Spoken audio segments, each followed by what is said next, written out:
Hey everybody, it's Samp, it's Chance, it's Thursday, it's boxing. Guys, on this episode, we are going back to Birmingham to take a look at the co-main event of a card that happened over there. If you haven't heard the names, Crocker versus Walker, you got to check that fight out. Also, we got Teofimo coming up this weekend. We also have Bam Rodriguez and Estrada coming up this weekend. These fights and so much more on this episode of SAMP&CHANCE Boxing. So sit back, relax, and thank you for letting us into your ears.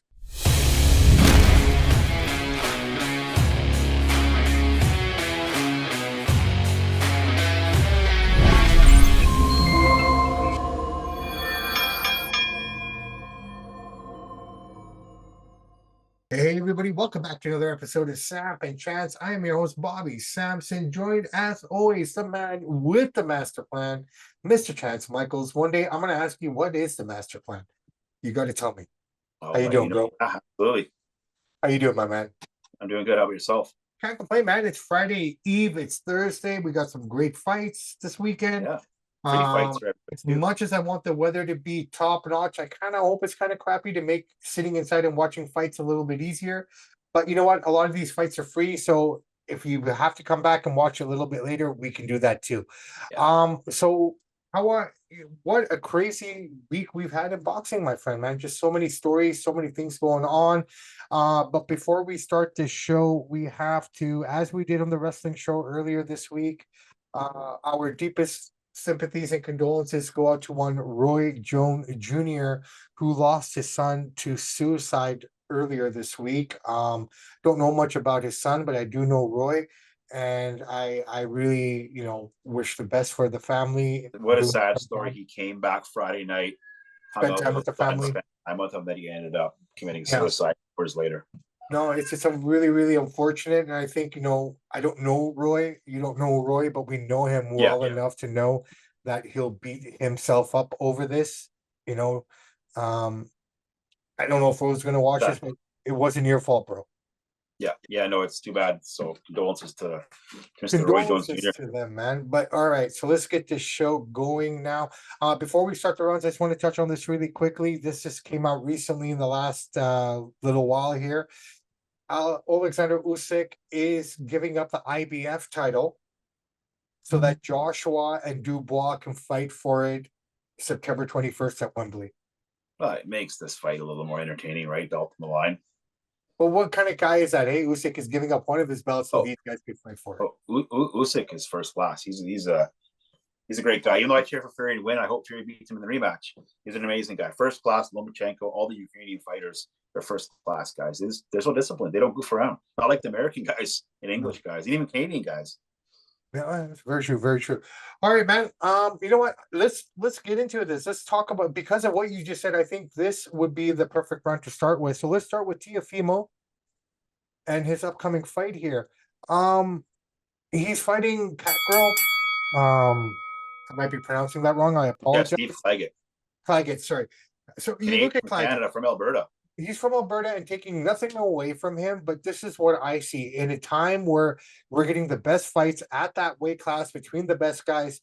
If you notice, Teofimo has a pattern of fighting lesser opponents. Do you agree or disagree?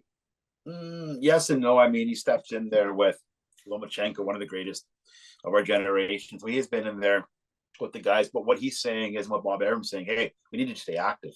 So if we can't find you a big fight, you can fight Steve from Alberta, who is a tough guy, but Steve has even lost opponents lesser than he has, like lesser than at Steve's level. As Steve comes forward, he hits hard, he's heavy, but he has that heavy hands. But he's just not as skilled as Steve. However, if you take Steve lightly, he could upset you, as we've seen with George Kambosos Jr. did. I mean, this is a slam dunk. This is a tune-up fight. After this fight, Teofimo's going to have a big fight against whoever he wants. But just try to stay active. This is an easy layup for him.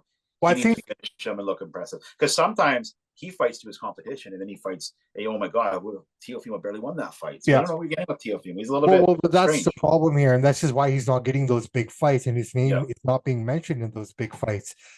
You look at the performance he had against Sandor Martin, and just recently against Ortiz. I mean, you look at those two fights, and you're thinking to myself, okay, what am we watching here? This guy looks like half of what he was at one point, right? And then now you have a fight against Claggett, and I'm taking nothing away from him. I'm a good Canadian boy. We we support you 100%. Mhm. It just looks like another easy layup type of fight for the guy. He's not really embracing challenges, it feels like. He's just trying to stay active, and they couldn't get the fight he wanted. So he's just like, he's calling a bunch of the top guys out at his weight, but he couldn't get any of them to fight him. So he's just trying to stay active. I guess it's better that he's fighting Steve than fighting nobody. No, I no, mean, no, I get it. I get it. People forget how young he's only 26. He's No, still no, I super. get that. But isn't it funny? You look at Teofimo and he looks more sane than Ryan Garcia these days. He is. He does a little bit of silly stuff, and not like Garcia does. No, but even Teofimo saying, "Hey, man, you got to tone it down a bit." That's kind Mm. of funny hearing it from him, right? I mean, it's interesting. All right, man. It's gonna be an action-packed fight. I mean, Teofimo's going to stop him probably round 7, round 8. You know, Steve's tough, though. He knows he's just going to come out there. If he comes out and fight like he usually fights, throw his hands, he comes forward, get aggressive. You got nothing to lose, Steve. If you win, nobody expects you to win. Hey, good for you. If you lose, well, whatever. So go all out. You got nothing to lose. You got nothing to lose is the key word here, which makes this a very, very dangerous fight for Teo. There's a lot. Teo's saying I'm not taking Steve lightly. So Teo can't take this lightly because you got, like you said, you got a guy who's got nothing to lose, and when you got nothing to lose, you fight with everything you got, right? Oh yeah. Teofimo in 12 decision. Yeah, I'm gonna say stop Steve round 6, round 7. TKO. All right. All right, on to the next round here, my man. Let's talk about that fight that we saw this past weekend. It wasn't even the main event. It was the co-main event on that card. I'm talking Crocker versus Walker. Bro, how could you even that the name sells itself. Crocker versus Walker. If guys and girls, if you want to watch a fight with two guys actually fighting in a phone booth, this would have been it. These guys were toe to toe the whole fight, back and forth. I was impressed. I was not bored throughout this entire fight. That 8th round was something special. Back and forth. I mean, 8, 9, and 10. These guys just laid it on the line. I mean, jaws of steel. But once again, the judges wrecked it, in my opinion. The wrong guy won. I mean, okay, Crocker won. It could have gone either way. But if you look at the fight, Mr. Michaels, would you agree or disagree that Walker was landing more? Walker was doing more. Crocker had his moments. Wrong guy won. Yeah. I think it could have went either way. I think they thought with Crocker, he had a little more cleaner punches, a little more effective. Walker landed more, but I think they were looking at that way. These shots were more effective, better spots, better timing, a little more damage, I guess is how they're trying to rationalize it. You could have went either way with it.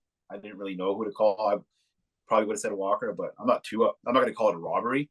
But we're definitely seeing a rematch here. Now this got the juice, is getting in the mainstream. These guys are going to fight again. That's such a good fight. Some people are saying fight of the year. I think that's a little exaggerated. It was good, but you know, Fury and Usyk to me is a fight of the year. But this was great. This is a great fight. If it wins fight of the year, it was action packed. I wouldn't disagree with it.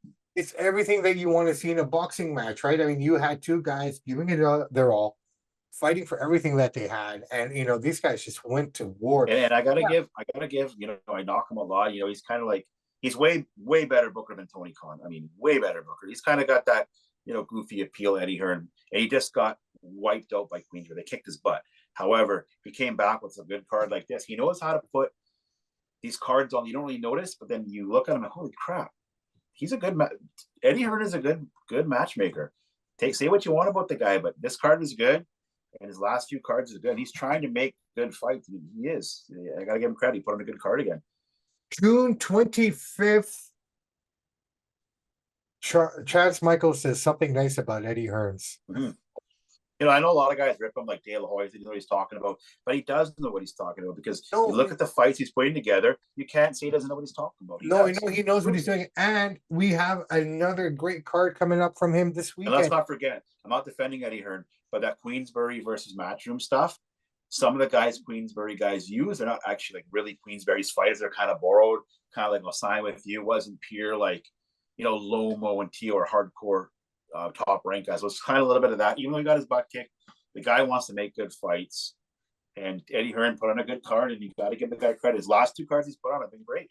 They've been great. And here's the thing about Eddie Hearn. I mean, you could have been angry, you could have been bitter, but he took it like a man, and he said, "Yeah, we lost, and you know, we're going to move on. We're going to become better." And you know, no one's talking about what you said. Like, you know, how many of those guys did Queensberry borrow from other promotions? Yeah, that's the thing, to make it right. I mean, outside of Deontay Wilder on their side, everyone was a matchroom guy. Mhm. So, you know, nothing against Eddie Hearn. I've always liked him. I always thought he was refreshing and entertaining, but that's just me. I have a I don't big mind. I'm starting to get a lot of. I always respected the guy, but I'm starting to get a lot more. Starting to become a lot more likable. When you're putting no cards hundred together like percent, this, you can't deny the guy. hundred I don't percent. care what De La Hoya says. He's putting on better cards than Golden Boy. Yeah, yeah, I agree completely. I've been saying that to you. All right. So speaking of Eddie Hernan Matchroom, we are going to to Phoenix, Arizona now for this fight. I've been looking forward to this fight. Bam Bam against Estrada. Estrada coming off a 2-year layoff here, coming back for this fight. Is this going to be the Estrada that we all know? You know, the top 10, you know, pound for pound guy, Great or fighter. are we looking at a depleted older Estrada? He's not that old, but I mean.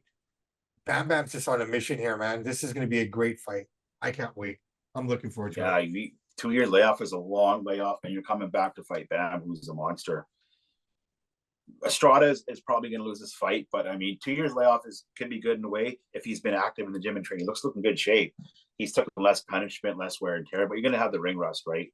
Bam's the favorite. Bam's going to win this fight, but I hope we see the old Estrada because if Bam be in for a hard night, this is a great fight. It's a free fight. It's on the zone. I'm looking forward to it, but Bam's the favorite. He's a betting favorite. Bam's got to come out here, finish him, and then you just to finish the legend, and you'll catapult yourself more into the mainstream. So I got Bam Rodriguez. I think he's going to stop him like round 8, round 9. But Yeah, Estrada, he's not going to be no slouch. He's going to be bringing it. no, He's a skilled guy. Estrada is no slouch, and I agree with your assessment. I don't know if it's going to be. I think I'm going to go later rounds here, probably 11, 10 or 11 to see the same results you're talking Yeah, about. But like, look, Estrada took a 2-year break. His yeah, last fight against Chocolito was questionable. He got lucky there to get the victory. In my yeah. opinion, Chocolito beat him, right? But I mean, outside of that, I mean, this is why I think Bam wins. I just don't think Estrada has what it takes. Maybe against a journeyman, Estrada would win against anyone else, but I just think Bam coming off the win against Sonny Let's Edwards. and let's give Estrada credit. You're going to take 2 years off and come back and fight this monster. You could have had a couple tune-up fights, made 600-700 grand, tune up because you are a legend. You're a top 10 fighter when you were Yeah, around in your weight yeah. class. You come back and say, "Give me Bam, let's go." And you got Well, to hey give man, Bam. This is going to be a, this is but going to be a heck of a fight. that's why Estrada is always in the top 10 pound for pound. I mean, if you look at all the guys in the top 10, he's probably the most inactive, but he's always there, man. That means I, something.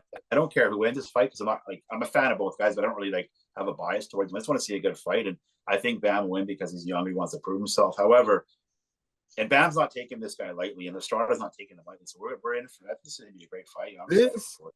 this potentially could be fight of the year if it plays out Could the be. way we hope it does. I'm Yeah. looking forward to it, man.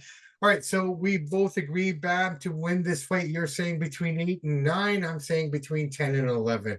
I think Bam really wants to punish him, really wants to let it be known like, hey, look at me, I'm undefeated, I'm young. Estrada's time is over. I'm And the new man. ironically enough, Sonny Edwards is also on this card. He's on the undercard as well. Yeah. Very interesting there. Very interesting. Looking forward to that card. Should be a good one. Guy, I think we've kind of covered all the bases here. That's it. Brother, what do you have? Do we have anything in the world of boxing history or Canadian history? I got nothing for Canadian history here. We got a couple Canadian interview guys that'll be coming up. I don't want the cat out of the bag on that, so I won't say about Canadian history. We got something for boxing history, which I hate to say this because this is one of my favorite fighters, probably my third or fourth favorite fighter of all time. And I watched this in 2005, right out there, my front room. And Floyd Mayweather absolutely destroyed and dominated Arturo Thunder Gotti round 6. His trainer threw in the towel because Gotti was getting smashed. It's too bad. I mean, it just showed the skill of like Gotti's tough, got the heart, but Mayweather is just a whole other level of skill. And it showed when Gotti fought him. I was hoping Gotti was going to beat his butt because I don't like Mayweather as a person. Mayweather's an amazing fighter, but he worked my boy and he kicked his butt. And from pillar to post, he beat the crap out of him. Gotti didn't have a chance in hell. You would think like maybe Gotti would catch him. He couldn't even get him.